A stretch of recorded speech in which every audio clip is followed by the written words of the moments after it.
Hello, everybody. Thank you so much for joining this podcast today.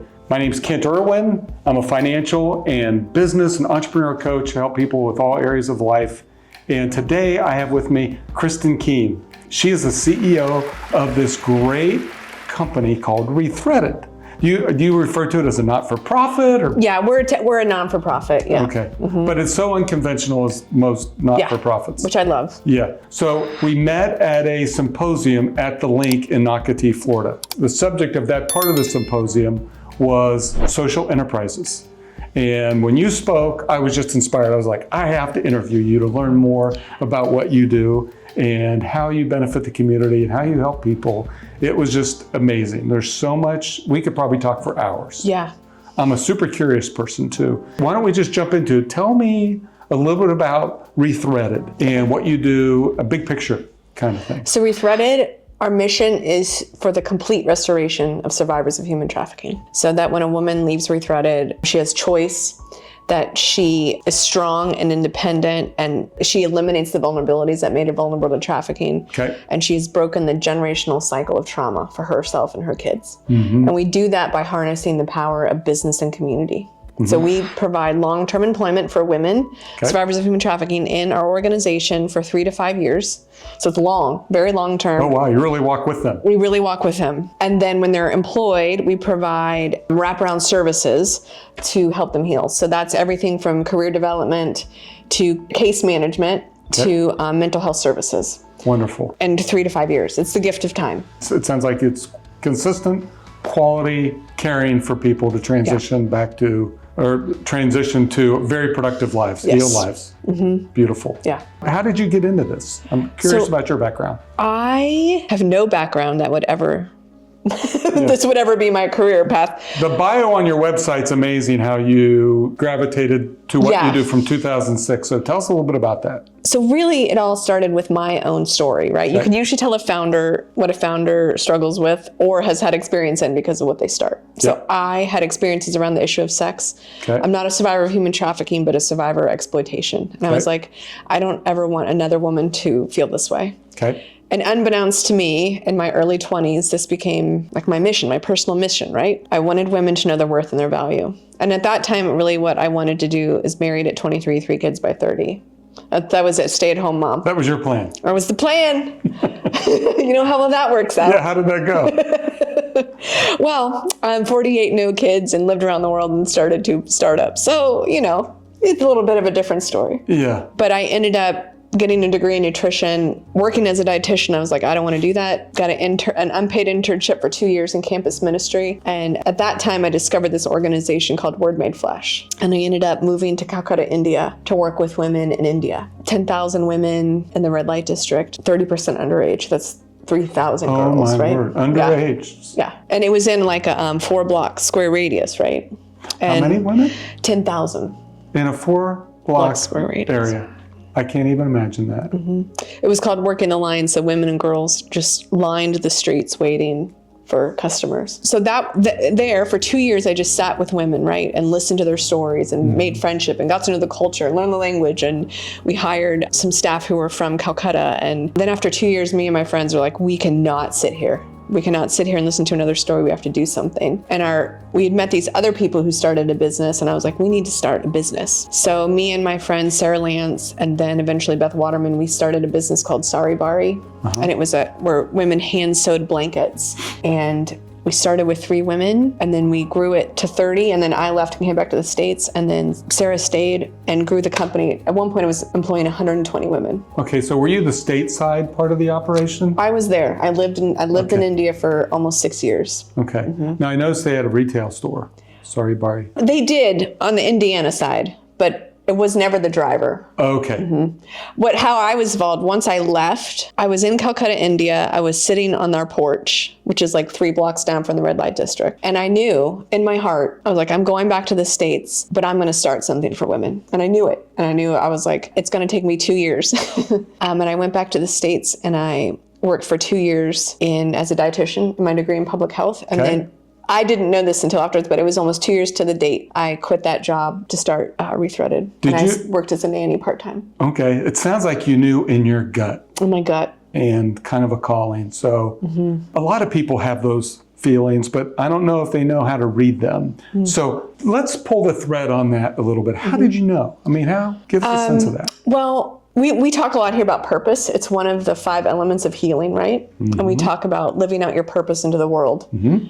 And what I believe is that your purpose has nothing to do with your job, right? It is being connected to who you are. Who at your core essentially are who you are. What does flow feel like? Yes. And I feel like it's independent of your job.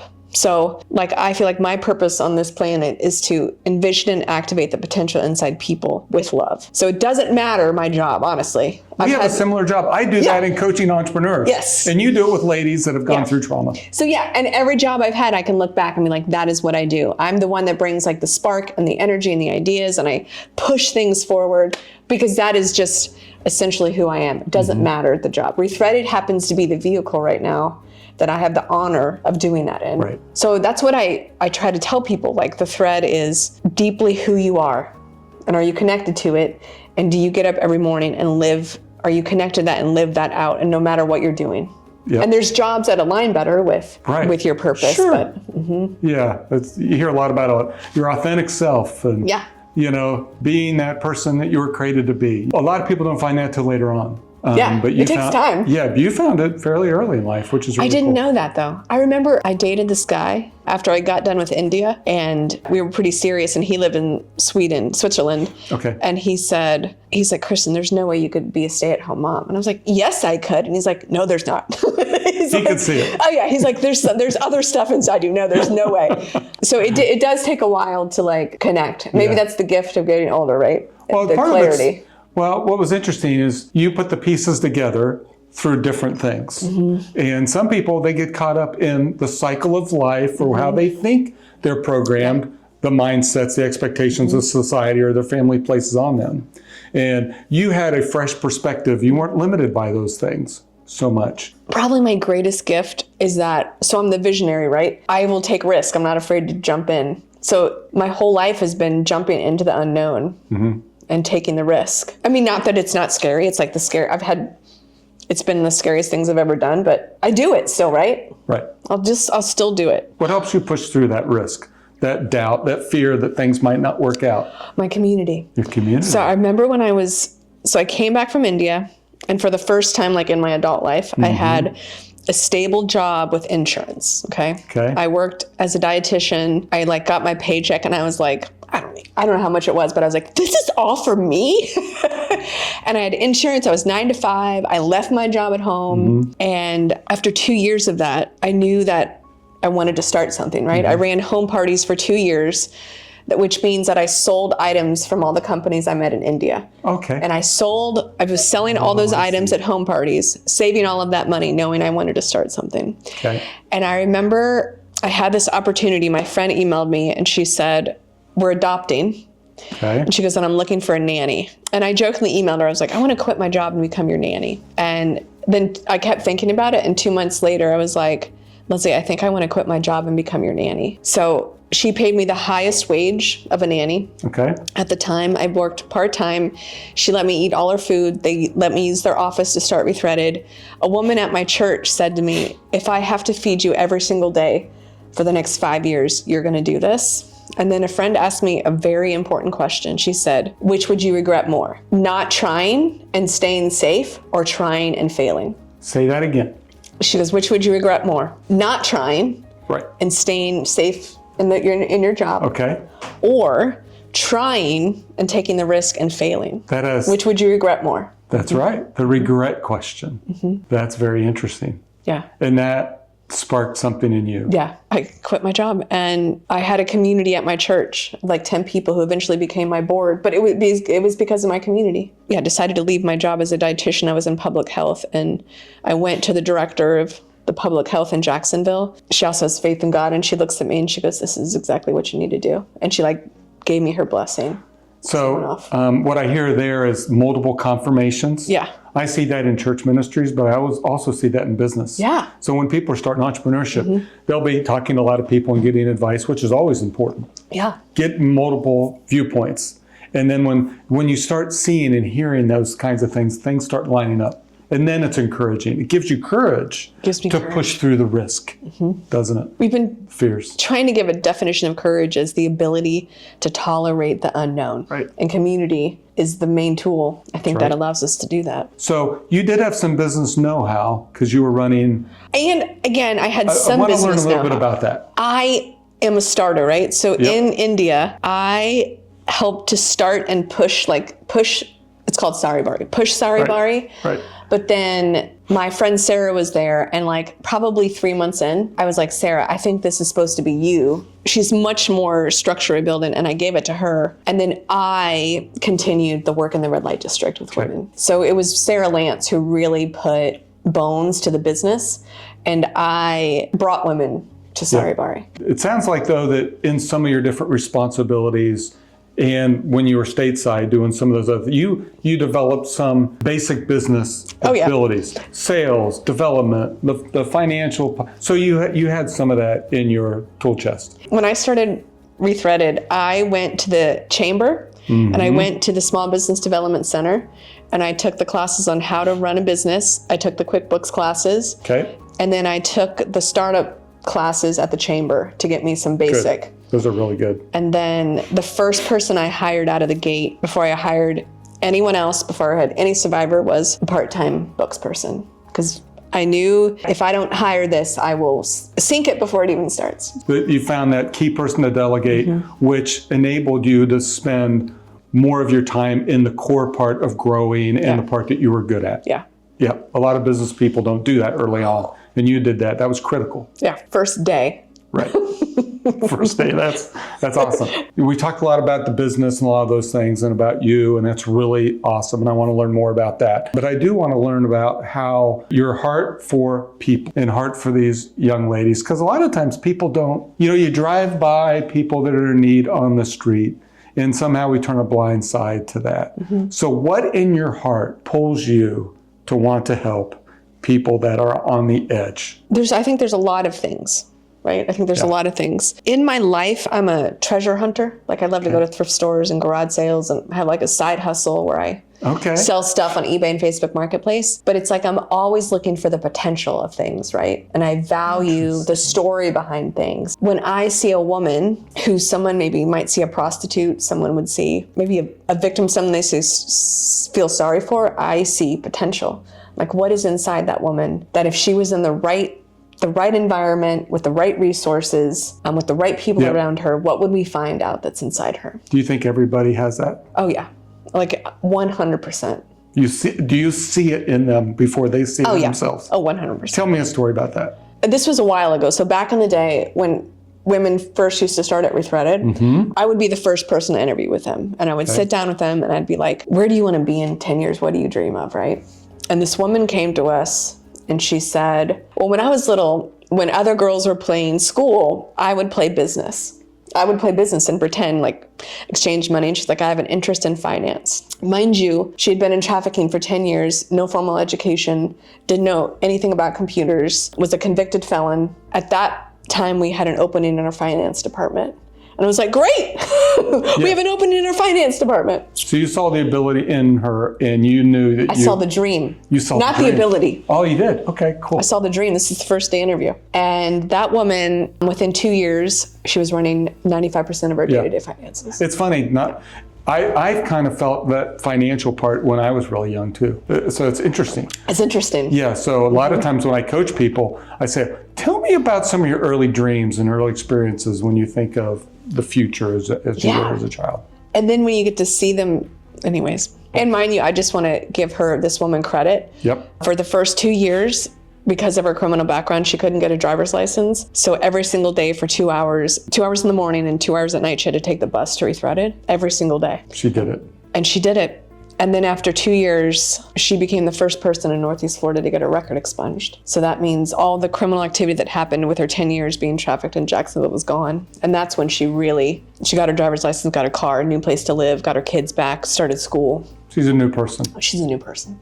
So when I tell her story, she is why I do it, because she almost disappeared. Into the woodwork. If you would have looked at her from the outside, she'd been written off, right? If she's a criminal, she's a prostitute. She's, all that stuff. Yeah. But inside her is this amazing person. From your faith, there's elements in Scripture that talk about every person has been divinely created. Yeah, I believe it in my depths. Yep.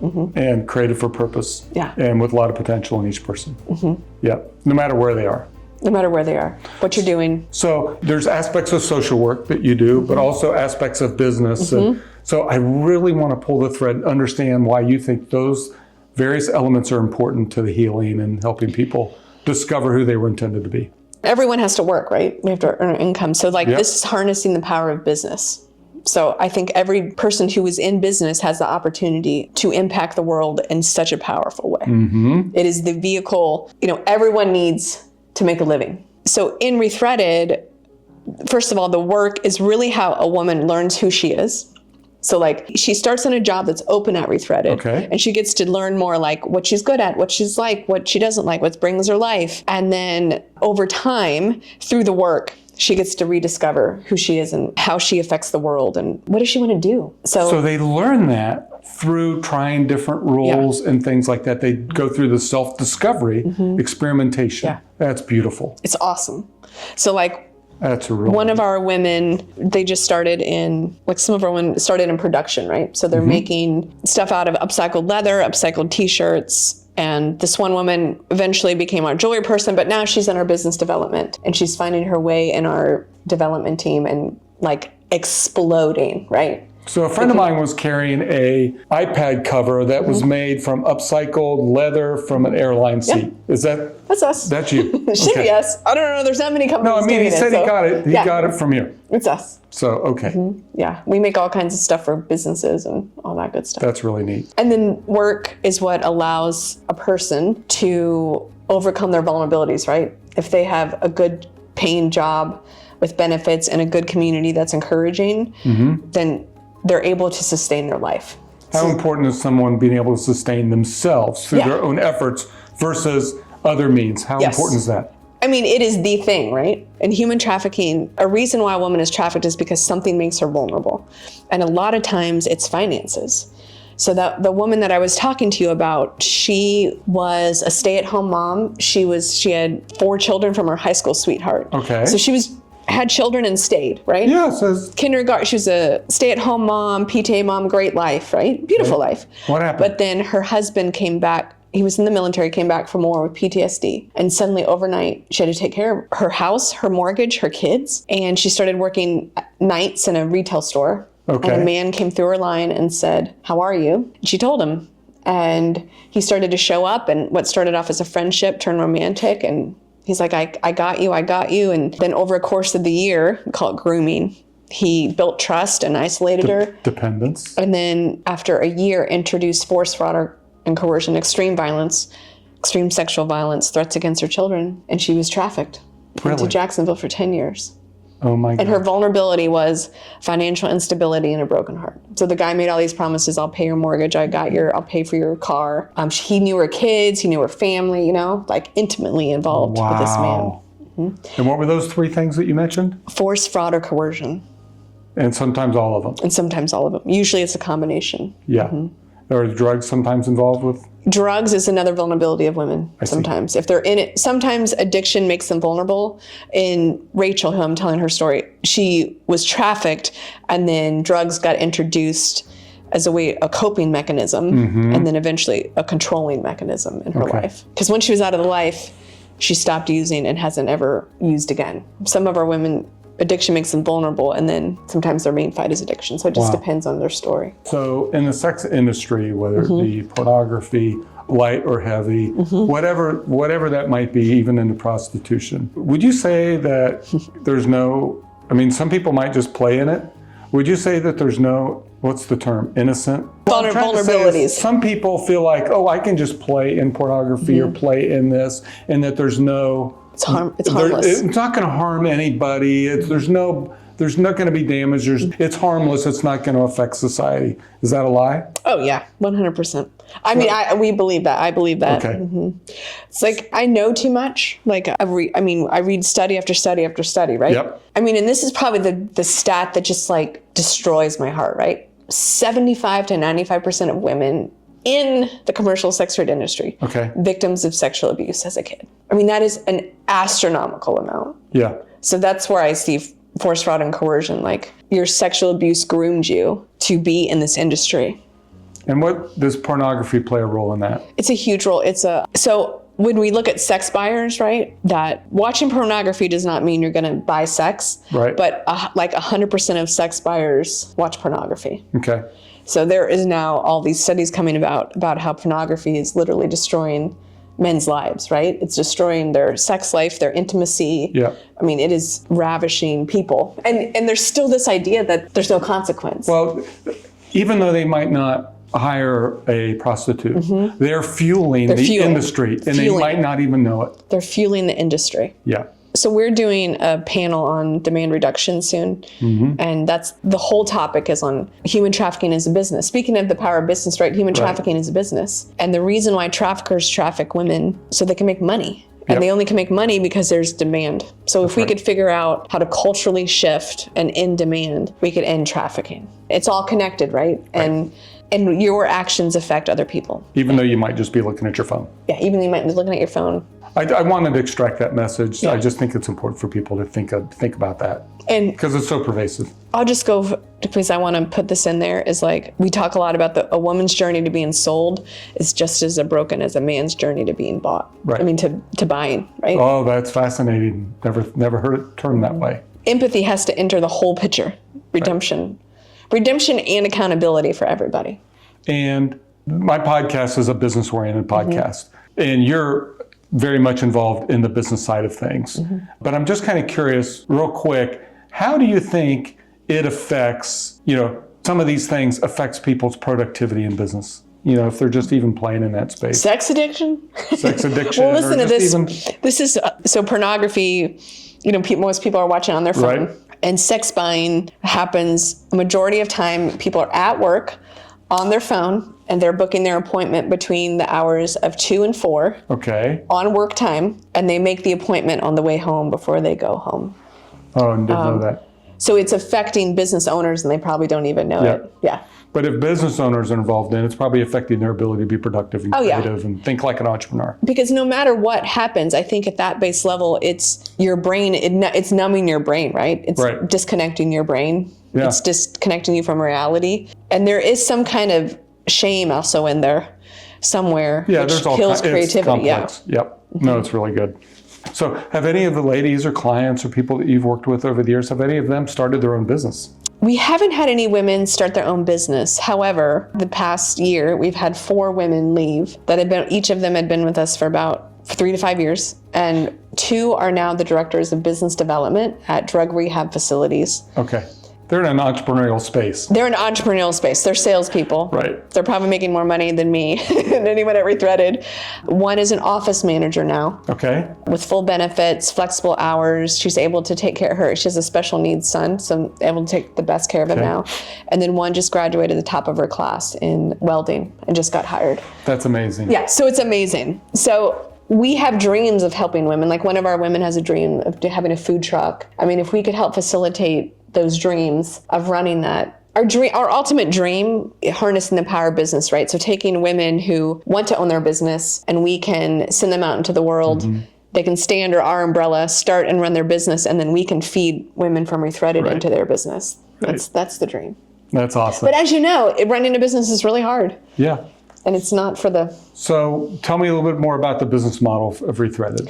So it's so funny that you say that, because I was like, we run a nonprofit and a business all in one. I mean, you bought a candy store. We bought a candy store. So the business model is everything we sell is made by survivors of human trafficking. So the first part of the business model is that we buy from companies around the world who are doing what we're doing. So Tennessee, North Carolina, Nepal, South America, India, we buy from them, and we help to sustain the freedom of 4,000 women just through our wholesale business, right? Okay. Just through purchasing and reselling.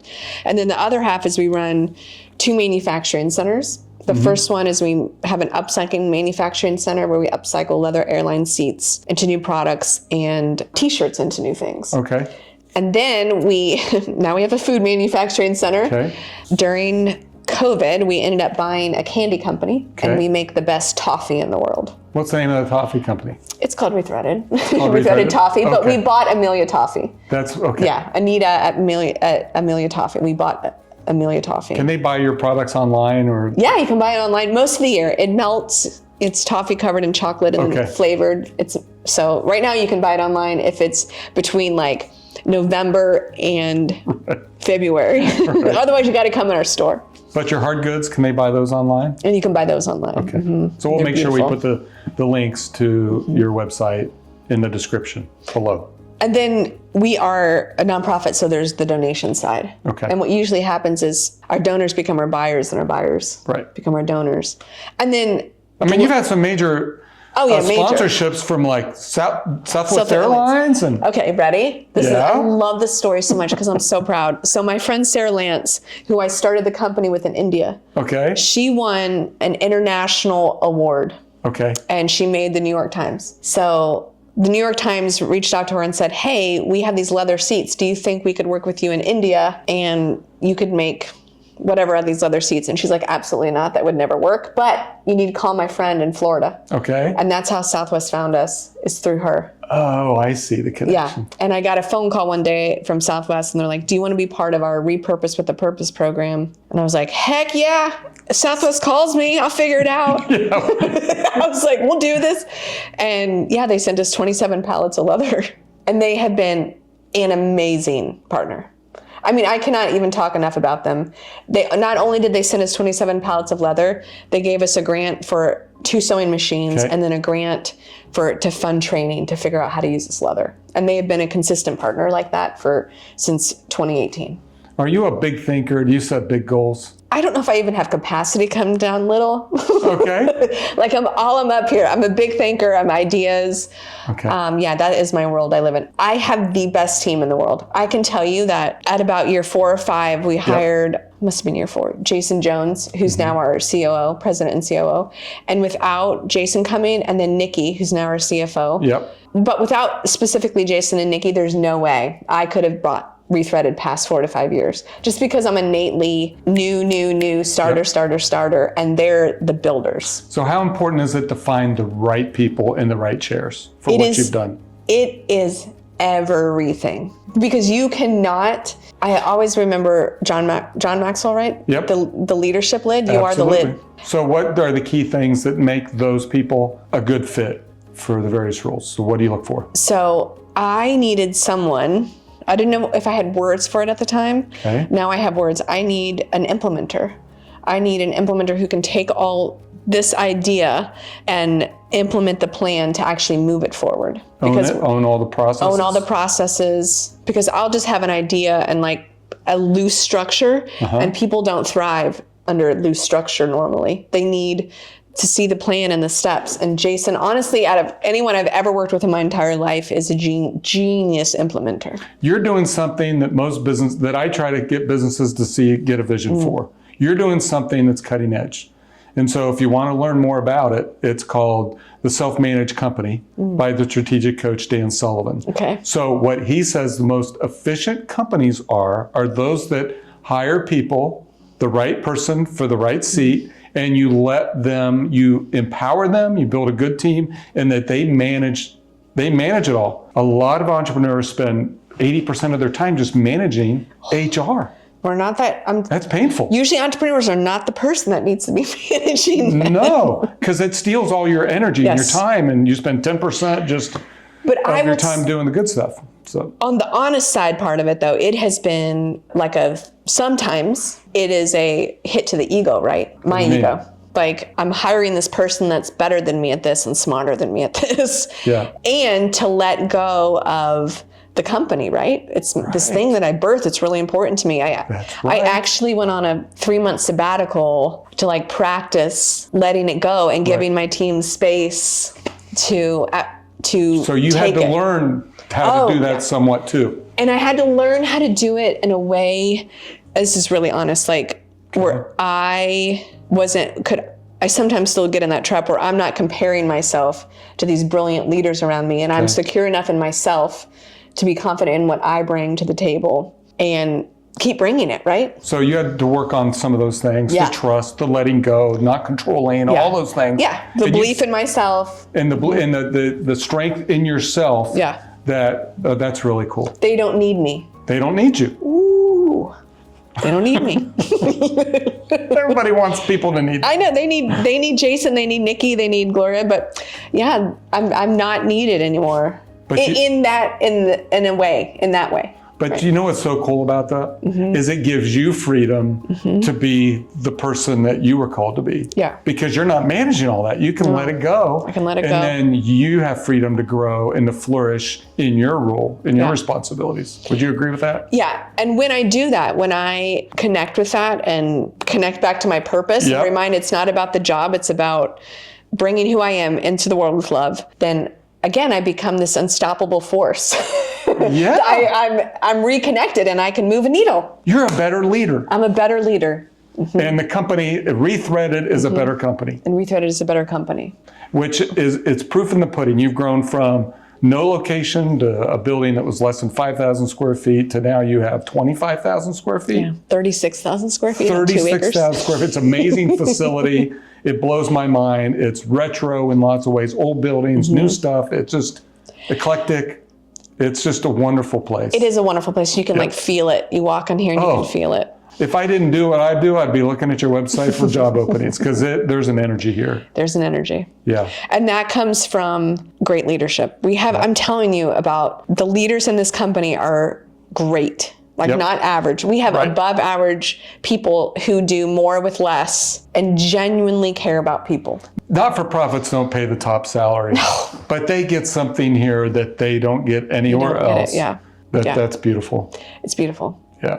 And I have to throw this in there for entrepreneurs because a game changer for Rethreaded was when we introduced Traction. The book Traction, the EOS operating system. The book Traction. The book Traction. By Gino Wickham. Yes. Or Gino Wickman. Yes. So was a helpful tool to you? So we were 6 years in. Jason had been there for 2 years then, and I was driving everyone crazy because of all my new ideas. My friend passed me this Traction book and she's like, read this. And I was like, okay, whatever. And I read the first chapter and it's like, is the business controlling you or are you controlling the business? And I was like, the business is controlling me. I was like, I'm working 80,000 million hours. I call that the stuck business. The stuck. You're stuck and frustrated. Frustrated all the time. It's not moving fast enough. We're not doing this. How we're going to Not achieving the goals that you set out to achieve. And I said, so then I handed the book to Jason. I was like, Jason, we need to do this. And he's like, I will help implement this, but the only thing is you cannot change your mind. Yeah. And I said, deal. And it took us about 6 months and we implemented it. And every single year we've had growth. Because it creates systems, processes that everybody has to follow. Yes. And you've been doing that for how long? Now we've been doing it 9 years. Okay. I've met banks that don't have as good a system as you do. Mm-hmm. And they're much more complex with much more risk. But they give you the systems to follow. Yes. And we follow it. It's your culture. It's in your best practices. And then you can for entrepreneurs, especially with our brains, I have it up on, well, not yet. I have it up on my computer. Here's the 4 to 5 things I have to do this quarter. Yep. That's it. Yep. Here's what I have to do no matter what. Focus. And focus. That's what it gives me. That's what it gave Rethreaded. And okay. That's really good. Game changer. The ironic thing is I mentor women who are in startups. I mentor them in Traction, which is hilarious that I'm helping someone bring structure, but I learned. I watched your podcast. By the way, the podcasts that you put out are amazing. Thanks. And there's things on leadership, on personal responsibility, and a lot of things that I coach people about. I was amazed how deep you go into some of these key leadership things to equip your staff, but also the ladies as well. Do they watch these videos to help them in their progress? Well, all of it comes out of Rethreaded, right? Yep. And then so as a culture, we're all learning together about taking responsibility. We're learning about emotional intelligence. We're learning about critical thinking as a collective community. Cool. And I think that spurs us each on. And then it's embedded in our values, and we actually live at our values. We talk about our values. We encourage people from our values. So it's like this collective community effect, rowing in the same direction with common mission and values. Is your plate pretty full every day? Yeah. Okay. Sounds like it, but you enjoy what you do. Oh, yeah. So there'd be one thing that I could maybe ask you if you do, or if you don't, maybe consider doing. Is at the start of each day or the night before, come up with 3 things. That's what I do. Sorry. You do this. I just started doing it 2 months ago. I coach my people 3 wins every day. And if you can accomplish those, it's like, boom. Boom. I feel successful. And I have focus. You take 4 weeks off a year, and if you don't even do this 5 days a week, you'll accomplish 600 wins in a year. Which is awesome. So a lot of people are, I didn't accomplish that much. Wait a minute, if you look back and if you did this, you accomplished 600 wins in a year. And guess what? You moved a lot closer to your vision and your goals. Yeah. So you just started doing it. I did. Well, how did you learn that? I don't know. I just started doing it. But then as soon as I did it, I met Billy Wagner in the city. He's another person. It just kept coming up then. So I don't know if I absorbed it from what I'm watching. Where he may have gotten it, and I would tell this to the listeners, there's a great book called The Gap and the Gain. And it's written by Dr. Benjamin Hardy and Dan Sullivan. And it's a game changer for a lot of people. So you might want to, I have an audiobook. I'm listening to it for the 4th Oh man, time. Okay. It's all right. that It's that good. Okay. And I would recommend it too I think would help you in how you coach and counsel a lot of the ladies. Well, and the more that I learn, the more I can pass on, right? Yeah. And it's not positive thinking. Right. It's gap versus gain thinking. It's a total new transformation mindset that has helped me feel more. At the end of the day, it's like, as an entrepreneur, you can say, well, there's 100 more things I could do, emails I could send out, new ideas it's like, wait a minute, I did my 3 wins. I can rest my mind at the end of the day, knowing that I'm going to do 500 wins this year, 600 wins. And it's so good. So I do 3 things at home and then 3 things at work that I want to accomplish during the day. Okay. So what it does also when I get home, it makes me, you get home, you're tired, you don't want to do it. Yeah, there's endless list of things. Endless list. But I was like, all I have to do is these 3 things. And sometimes I'm going to do the dishes, exercise, and then one thing. But it'll make me do those things and feel successful. Well, why it's so good is our brains are programmed to not feel successful because we think of the things we didn't do. I could run the sweeper. I need to do this. I need to sweep the garage. And it just adds up to this long list. And you go to sleep, or you try to go to sleep, with these 99 things you didn't do, as opposed to celebrating the 3 wins. And I've been trying to work, this is I probably need to read the book now. I've been working with, as I interview people, honestly, I learn stuff, right? So I interviewed Snowden McFall, and she was talking about her morning routine and her night routine. Okay. So I'm trying to figure out what is my best night routine. But what I think I need to do is every night is go back to those 3-6 things and celebrate, pause and take the moment, yes, instead of okay, what's the next 3 things? Because that's what I do. Celebration's important on big milestones. So if there's a milestone of goals that you're going to complete this quarter, throw a party, get some steaks, whatever it is that you want to celebrate as a person, maybe personally things, or maybe as an organization. If we don't celebrate those milestones, we don't create those mental images. They're so important to celebrate. So important. Yeah, I was talking to a young entrepreneur. She just completed her first year. I'm like, well, are you going to go out to dinner and throw a little party and celebrate? Well, no, I'm not going to do that. I got mad at her. I'm like, you need to celebrate. You need to do it. You've done some amazing things in your first year. And that's one thing that we used to get me and Jason, because me and Jason we're very different. However, when we agree on something, we move fast and we go hard, right? Yep. And that was some of the feedback we got over the years was we don't celebrate anything. We're just on to the next thing. So now we really have tried intentionally to slow down. And I think that I do that in the organization well. I just don't know if I do it for myself enough yet. Sometimes, this is the dichotomy. Sometimes if you slow down, you can accomplish more. Yeah. Guess what book I have sitting over there is The Ruthless Elimination of Hurry. That's a great book. I've been, I have these 2 of my guy friends. They're like my brothers. We meet periodically and talk about where we're at in the business. And I've been avoiding that book. Because now my friend drives the speed limit, and I was like, I do not want to drive the speed limit. Can I coach you a minute? Yes. The mindset shift. Okay. That will happen. All right. Okay. You're not fed by the amount of things that you accomplish in a day. You're fed by the fact that you lived in your purpose, your calling, and you did those things today, and you did them well, and you did those 3 wins. That's what feeds your mindset. And that's what you need to celebrate, not the things I I accomplished 99 things. That will not feed you. It's never an ending. It's never ending. Never an ending. Right. And so happiness is your fuel to do those things daily. It's not at the end of the 99 things. That you can chase that, but you'll never complete it. It's like I'm relearning all of this because I have my, my life at Rethreaded, which I love. And then because I am just Kristen and this is what I do, I started my side hustle. Right. And I've saved for 3 years, was able to buy a house, whatever. But I find myself falling into the same trap of I have 80,000 things to do, never feeling successful, always feeling a little overwhelmed because of this outside side hustle. So it's like I'm not applying everything I've learned into my own side business. So a good foundation for what I'm talking about here is you make a list of 20 to 30 things of milestones that have happened that you've done, you've accomplished in the last 10 years. So you do that and it's like, oh my gosh, I've done these amazing things in the last 10 years and it does something internally. I was talking to my daughter-in-law about that. And they're going through some challenges and she woke up the next day. She was like, I can't believe how much just doing that helped. So I recommend that you do that. So we talk a lot here about blame and shame, right? And how we call it BS. We call it BS.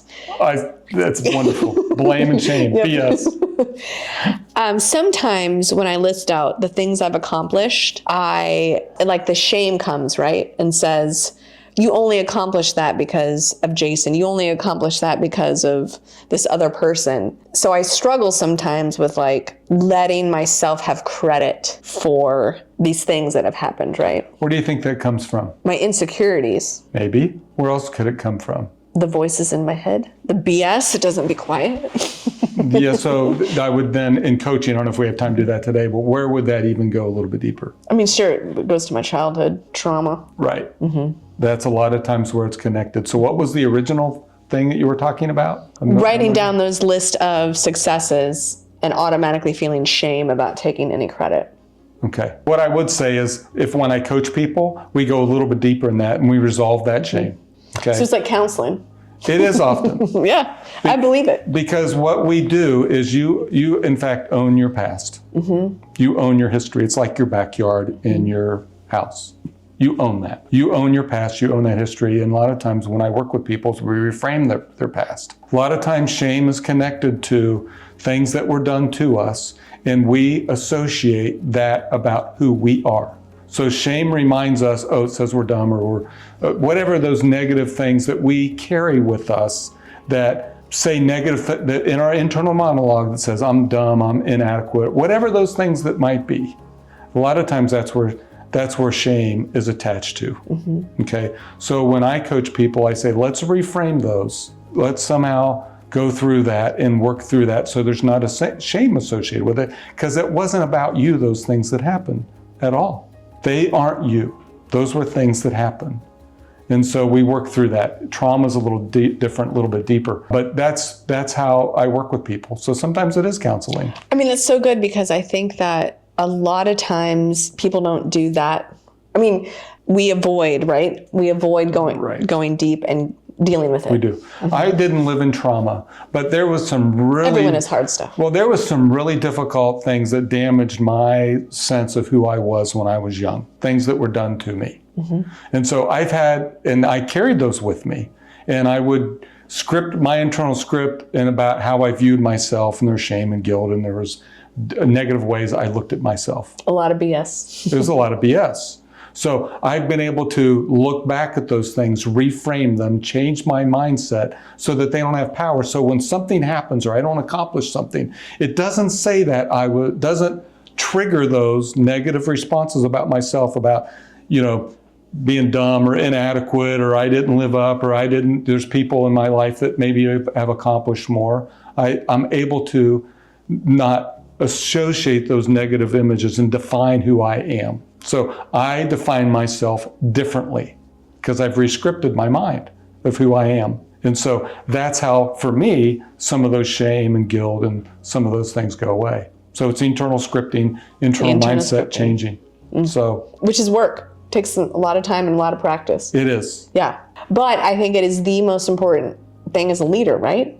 To get that healed. It is, because your ability to grow as a leader and your ability to grow your organization is a reflection of you and your ability to do these things. The leadership lid. The leadership lid. Your business and your leadership is a reflection of your own personal growth. To take responsibility. We talk a lot about that, taking responsibility for yourself and being your own hero, right? Yeah. In the end, it's you. Yeah. In the end, you have community to encourage you and help you, but in the end, it's you. Right. But you have God helping you too. And God. Absolutely, because your faith is very strong. Would you like to tell me a little bit about that? We haven't talked much about that. I mean, my faith has changed, over time. As has mine. Yeah. Yeah. And now, one of the most powerful things I ever learned about God was God is as close as breath. So when you're overwhelmed, when you're in doubt, it's like God is as close as breath. He's our breath. That accessible, yeah. It's like light. Yeah. And that is beautiful because It is. there's no striving in that. You have to be something. Just Yeah. be. Yeah. Yeah, it's incredible. Yeah, and what you help ladies do in helping them be, you're helping them get in touch with those kinds of things. Yeah. And a lot of times that's where healing takes place in our own lives and in their lives. Yeah. And I'll just say, through Life at Rethreaded, we get to see amazing generosity. We get to see amazing healing, the way that Jacksonville has surrounded us. In the middle of COVID, we found this building, and in the middle of COVID, we're making masks, right? We're making masks. Right. We converted our whole thing. We're making masks. The world is afraid. We find this building. We're we believe that this is it. And we had 6 months to raise the money. Okay. And we raised the money. We bought it debt free and had enough to rehab the side of the building. That's something to celebrate. It's incredible. It is amazing. So is there other things on your mind? I mean, this conversation's gone in a lot of different directions. It's been deep. Is there things that you think would be important for just anyone or businesses or entrepreneurs to know about? I always have lots of thoughts, but the thing that we've been kind of chewing on around here and learning and deeply trying to internalize in myself is do the behaviors and the results are what they are. So if you're doing the behaviors to reach your goal and you're doing what you have control over, usually the results happen, right? Right. But if they don't, you might have to look at your behaviors, but we always talk about that. Do the behaviors, make the phone calls, send the emails, and steadily every day do the behaviors to get you to the result. The activities that contribute to your KPIs. Yes. Your key performance indicators. And just do it, right? And I think that collectively as a organization, we all have to learn that lesson over and over and over and over again, right? Right. So no matter what you're doing in your life, trying to run a business, trying to reach a goal, trying to lose weight, whatever it is, it's these tiny little things over time that make things great and successful. So focusing on the granular key performance indicators and the activities around that are measurable. And that are measurable. So that's something that you're learning to do and you're implementing. Perfecting, yeah. And perfecting. Because I tend to think, let's set these grandiose goals. Right. So I've learned to rein it in and make it more practical. That's really good. Yeah. What else? I still have this deep belief in my heart that things can change and get better. In terms of? Anything that we want to make it better. Right now we're doing work with the city of Jacksonville. So me and 5 or 6 other leaders in the anti-human trafficking movement, and we've come together collaboratively. Okay. And we're it's time, and we want to bring change to our city. We want to start a demand reduction movement in our city. So beautiful. We're working with the mayor's office. We're working with all the major sports teams. Okay. We're working with hotels. We're working to change some laws. We're working to get a diversion court. And it's this innate belief inside me somewhere that I believe that things can change and get better. And I just believe it. I don't know why, but I do. And probably the moment I stop believing that, I need to not do it anymore. Well, call me. Or call you. We'll spark that. Okay. Yeah, I don't see that happening for you. Yeah. But that is, I guess that's the place I lead from. You lead from? This belief that why can't it happen? I don't really know. It's when I started Rethreaded and they're like, well, how exactly are you going to do this? And I was like, I don't know. We'll figure it out. That's right. This is my vision and we're going to get there. That's right. Let's do this. So there's an expression, God doesn't call the equipped, he calls. He equips the called. He equips the Yes. called. Is that what you're talking about? All of it, yeah. Mm-hmm. Or some people won't take the risk because it feels too big. Okay, this is an example. Okay. Every time we bring up this issue of demand reduction, it needs to be a cultural change in the way that we see women and men see women and how we relate to each other and all this stuff. And the first response out of a lot of people's mouths is, it's never going to change. It's always been this way. It's never going to change. And I was like, well, it's never going to change because you believe it's not going to change. That's right. But we can do this. That's right. We can start this and make the world better for the next generation that is going to come behind us, for men and women. That's right. So that's kind of what I'm talking about. What's in the heart of entrepreneurs, successful entrepreneurs, is they don't know how they're going to do it. It makes me feel so normal too. It's very normal. They've got some stuff. They have some ability. They have some resources, and they have the courage to get started, and they commit to it. But as far as how they know they're going to actually do it in the end, it's all a discovery. It's like a baby. That if you look at a baby that's 9, 10 months old, it really, for all intents and purposes, it can't walk. Its head's too big. It doesn't have the balance. The spine isn't that strong. But somehow they see you can't teach a baby how. They have to figure it out themselves. Sometimes they fall. And I think it's the same way for entrepreneurs. They have the courage. They have some stuff that will help them do it. And then they jump into it. And they figure it out as resources come into play, but they're not limited by the fact that they don't know how to do all the tasks at the beginning, but they have big dreams. Yeah, and I love that. Yep. Because I've had some people tell me that I'm not a true visionary, I just have ideas. You know what I'm talking about, because you dream big. Yeah. You want to change the city. You want to change the culture. You can do it. I believe in you. Thank you. And in your team and your organization, you've done amazing things, miraculous things so far. You've got many decades ahead of you. There's nothing to stop you. I know, and don't women, especially women, come into their own at like their 50s. Like I'm 48, and like the 50s is like the sweet spot. I'm so excited for it. I moved down to Florida about a year ago. Everybody says, oh, you're moving down there. You're going to retire and just golf. No, I moved down here to be near my grandkids. Yes. But you know what? I am more energized for the future. I'm not winding down. I'm winding up. Yes. Because there's so much inside of us that we can use to help other people to achieve their potential. And that's what you do. That's what I try to do as a coach. You're a good coach. Well, thank you. That's really kind of you to say. So it's not work. It's like my flow state. But I love what you do, and I'm looking forward to get to know you more. This has been fantastic. I've learned a lot. And I hope this video goes viral so that more people can learn about your organization. Great. I'll take it. Yeah. We both win. Yeah, we both win. So how can people get in touch with your organization or learn more? Rethreaded.com. We're on all the social medias. And if you're in local or near us, come visit us Tuesday through Friday, 9 to 5. Okay. And you'll get to experience what we talked about, this feeling here. Hope, love, whatever it is, it's here though. Can people volunteer? And you can volunteer. We have volunteer where you deconstruct leather airline seats and get a tour of the campus. You're educated on human trafficking. So you can find that on our website too. Okay. And shop.